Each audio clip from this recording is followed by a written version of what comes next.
One of the big news stories over the weekend has been the announcement by the United States that it will now recognize the Armenian genocide, in which it is said that 1.5 million people were killed by the Ottoman Empire, that being Armenians. And this has always been a very sore point for Turkey, something that they've never wanted to admit, and something that also became an issue of contention for Cenk Uygur when he denied the Armenian genocide. And, by the way, I'm fairly certain that he still denies it to this day, although he has previously made a public statement saying, I didn't have all the facts at the time, but will not actually say that the Armenian genocide happened.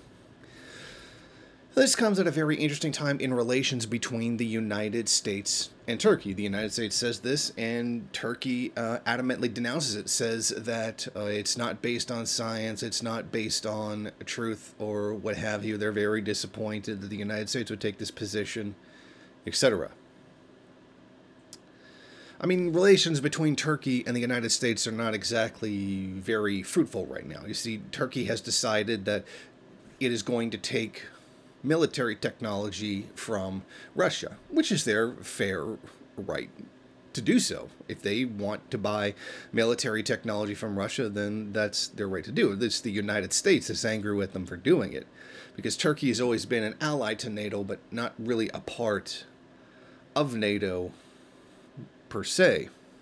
And that's always been the U.S. strategy, was to be able to keep them in that particular position where they're an ally but not actually a member of NATO. As we do try to remember, it was the U.S. positioning of weapons inside of Turkey and then aiming them at the Soviet Union, which led to the Soviet Union taking nuclear weapons and putting them in Cuba and aiming them at the United States. And it was the Soviet Union's betrayal of Cuba taking them out if the U.S. voluntarily took them out of Turkey. So we should understand the history of that relationship and the nature of Turkey's collaboration with U.S. imperialism.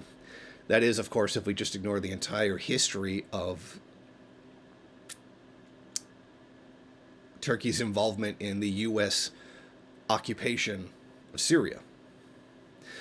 And that right there is another problem altogether. As the United States pulled out of the country, at least with regards to the Kurds, they still have forces inside the country illegally occupying and stealing Syrian oil, which belongs to the Syrian people. The Kurds, who made the same mistake over and over and over again, proving the definition of insanity by allying with the United States, are now allied to Turkey against the Syrian government. And this video is not about the Kurds in Syria and their incredibly questionable choices. This is about Turkey and its continued campaign against Syria and even the United States to some degree in this conflict. The fact is, the situation in Syria is very complicated. There are different sides warring against each other who have a common interest in one way but do not have, but are conflicted in another. It is a bit of a complicated situation in which Syria is essentially being carved up, balkanized, etc. for the benefit of imperialist powers, and that land not being just given to Syria, whom it actually belongs to. But that's the kind of the situation that's going on between the United States and Turkey right now. I mean, they've always been tentative allies at best, usually performing some kind of mutual beneficial relationship there, and Turkey faithfully serving as a tool of U.S. imperialism, and sometimes its own imperialism for that matter.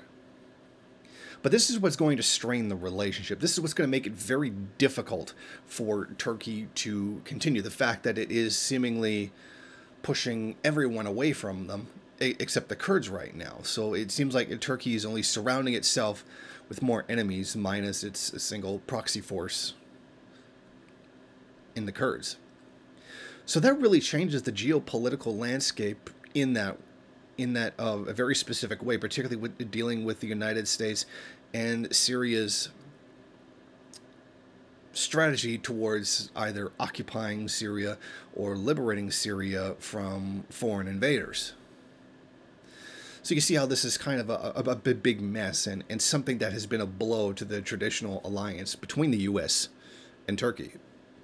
And that is probably going to create more problems in the future. Well, we're probably going to see, this is my opinion, this is by no means fact, that probably Turkey will recognize, say, the native genocide or the genocide of Africans during the slave trade as some kind of retaliation against them. But it's questionable what that would, how effective that, or what that would even accomplish. I mean, everybody already knows it happened. Everybody already pretty much denounces it, except for, the country that actually did it. But I mean, what influence does Turkey wield that would be able to carry out any kind of retaliation against the United States anyway? It'd be more a symbolic move than anything else. But that is the state of the relations between Turkey and the United States, at least with regards to the acknowledgement of the Armenian genocide. Thank you for watching. If you like this program, then please head over to my Patreon page and set up a monthly donation. It's your donations that keep this program running. Also, if you would like, please rate, comment, subscribe, and share in various social media.